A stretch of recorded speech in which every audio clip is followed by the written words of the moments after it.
اعوذ باللہ من الشیطان الرجیم بسم اللہ الرحمن الرحیم وَأُزْلِفَتِ الْجَنَّةُ لِلْمُتَّقِينَ وَبُرِّزَتِ الْجَحِيمُ لِلْغَاوِينَ وَقِيلَ لَهُمْ أَيْنَ مَا كُنْتُمْ تَعْبُدُونَ مِنْ دُونِ اللَّهِ هَلْ يَنْصُرُونَكُمْ أَوْ يَنْتَصِرُونَ قَالُوا فَكُبْكِبُوا فِيهَا هُمْ وَالْغَاوُونَ وَجُنُودُ إِبْلِيسَ أَجْمَعُونَ قالوا وهم فيها يختصمون تالله إن كنا لفي ضلال مبين إذ نسويكم برب العالمين وما أضلنا إلا المجرمون فما لنا من شافعين ولا صديق حميم فلو أن لنا كرة فنكون من المؤمنين.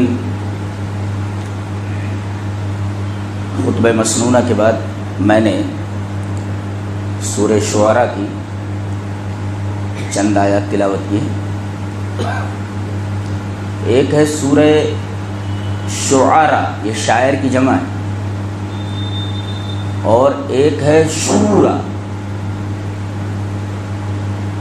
جس کے معنی مشورے کے آتے. تو قرآن میں سورہ شعراء بھی ہے، یعنی شاعر کی جمع، اور ایک سورت ہے جس کا مطلب ہے مشورہ، وہ بھی ہے سورۃ الشورى. تو یہ سورہ شعراء یہ 19ویں پارے میں، اور سورہ شورى یہ 25ویں پارے میں.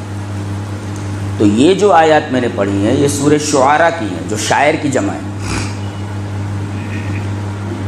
ان آیات میں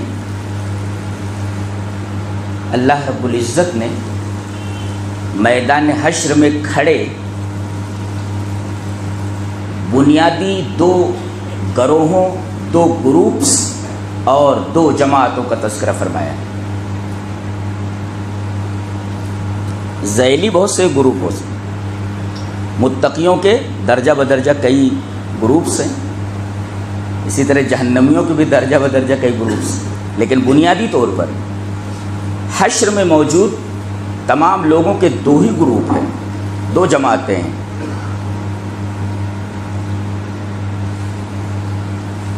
پڑھی گئی پہلی دو آیات کے اندر ان کا نام بتایا گیا ہے.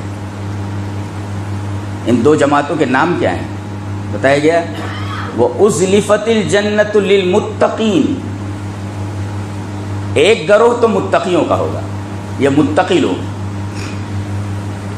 وَبُرِّزَتِ الْجَحِيمُ لِلْغَاوِينَ، اور دوسرا جو گروہ ہوگا اس کا نام غاوی ہے. غاوی ایک ہے متقون اور ایک ہے غاوون. یہ بنیادی طور پر حشر میں موجود تمام لوگوں کے دو گروہوں کا نام ہے.